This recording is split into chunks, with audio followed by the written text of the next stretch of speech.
কোনো চালু থাকা সামাজিক প্রকল্প বন্ধ হচ্ছে না। ট্যাবের টাকা কবে দিবে? ট্যাবের টাকা কবে পাবো? ওয়েস্ট বেঙ্গল 2026-এর ট্যাবের টাকা মোবাইলে কবে ঢুকবে? এই বিষয়ে তোমাদের মধ্যে রয়েছে হাজার হাজার প্রশ্ন। আজকে সকল প্রশ্নের উত্তর দেবো এবং আমি তোমাদেরকে জানাতে চলেছি একটা বিগ ব্রেকিং নিউজ ট্যাবের টাকার উপর। তোমরা যারা ট্যাবের টাকা নিয়ে টেনশন করছো এবং নানান রকম কথা, নানান রকম ভুলভাল নিউজ শুনে বিভ্রান্ত হয়ে পড়ছো, অনেকে ভাবছো তোমরা এবছর কি আদৌ তোমাদের অ্যাকাউন্টে ট্যাবের টাকা ঢুকবে না, যেহেতু সরকার চেঞ্জ হয়েছে এবছরও কি ট্যাবের টাকা পাওয়া যাবে বা ট্যাবের টাকা কি আদৌ পাবো? এই সমস্ত প্রশ্নের উত্তর দেবো আজকের গোটা ভিডিওতে। তার পাশাপাশি ট্যাব সংক্রান্ত লেটেস্ট আপডেট শেয়ার করব। তাই আমার গোটা ভিডিওটি দেখতে থাকো। একটা ছোট পয়েন্টে তোমার 10,000 টাকাটিকে আটকে ফেলতে পারে। আমি সুশোভন, তোমরা দেখছো সুশোভন পাত্র এডুকেশন।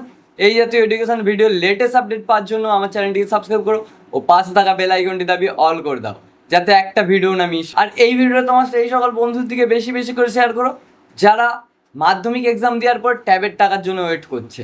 মাধ্যমিক ছাত্রছাত্রী এক্সাম দেওয়ার পরে ক্লাস 11-এ উত্তীর্ণ হওয়ার আগেই তাদের মধ্যে একটা বিরাট বড় চিন্তা ধারণা এসেছে। 2021 সালের পর প্রত্যেক ছাত্রছাত্রী ক্লাস 11-এ উত্তীর্ণ হওয়ার পরে তারা তরুণ স্বপ্ন প্রকল্পের আন্ডার থেকে 10,000 টাকা করে পায় একটি ট্যাব ডিভাইস কেনার জন্য। এবছর যেহেতু সরকার চেঞ্জ হয়েছে তাই অনেকেই কনফিউজ হয়ে আছো এবছর তোমরা ওই টাকাটি হাতে পাচ্ছ কিনা। ইতিমধ্যেই কিন্তু বিকাশ ভবনে একটি বড় মিটিং হয়েছে যেখানে কথা উঠে আসে এই ট্যাবের স্কিমের নিয়ে। এক অংশ শিক্ষক শিক্ষিকা বলে যে এই টাকাটা শুধুমাত্র ভিত্তিহীন, এর পরিবর্তে যদি ওই টাকাটিকে শিক্ষা কাঠামোয় ব্যবহার করা হয় সেখানে অনেকটা সুবিধা হবে। কিন্তু ওই বৈঠকেই বেশ কিছু শিক্ষক শিক্ষিকারা জানান এই যে 10,000 টাকাটা ছাত্রছাত্রীরা পায়, এই 10,000 টাকাটি অনেকটা হেল্প করে এক একটা ছাত্রছাত্রীকে পড়াশোনায় এগাতে। শিক্ষক মহাশয়রা এই কথাটাও বলেন তাদের যাবতীয় নোট এবং যে কোনো ক্লাস বা যে কোনো শর্ট কোশ্চিন এখন আর জেরক্সের মাধ্যমে হয় না, অনেকে অনলাইনে কাজটা করে নিতে প্রেফার করে। এখন এআই আছে, এআই এর মাধ্যমে ছাত্রছাত্রীরা নিজেদের অনেক কিছু প্রশ্নের সলিউশন করে।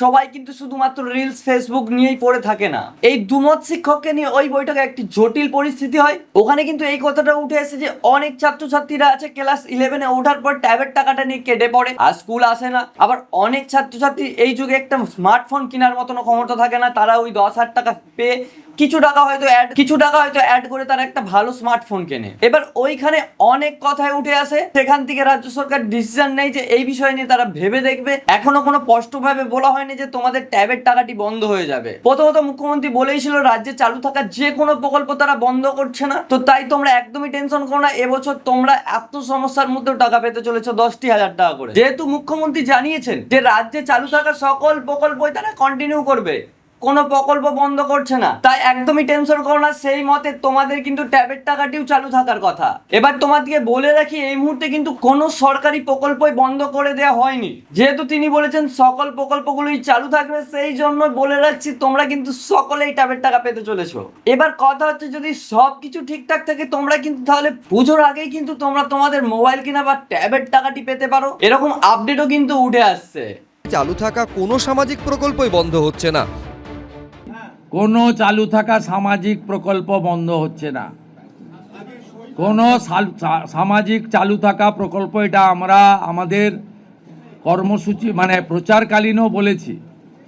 কোনো চালু থাকা সামাজিক প্রকল্প সে 30 বছর আগের হতে পারে, 10 বছর আগের হতে পারে, কোনো সামাজিক প্রকল্প আমরা বন্ধ করছি না।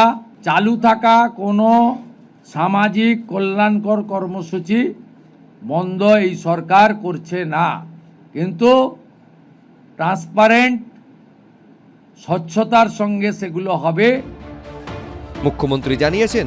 আজকের ভিডিওটা এখানেই শেষ করছি, দেখা হচ্ছে নেক্সট কোনো ভিডিওতে। যদি ভিডিওটা ভালো লাগে থাকে লাইক করো, কমেন্টে জানাও তোমাদের মতামত এবং বন্ধুদের সাথে বেশি বেশি করে শেয়ার করো। দেখা হচ্ছে নেক্সট ভিডিওতে। Tata bye.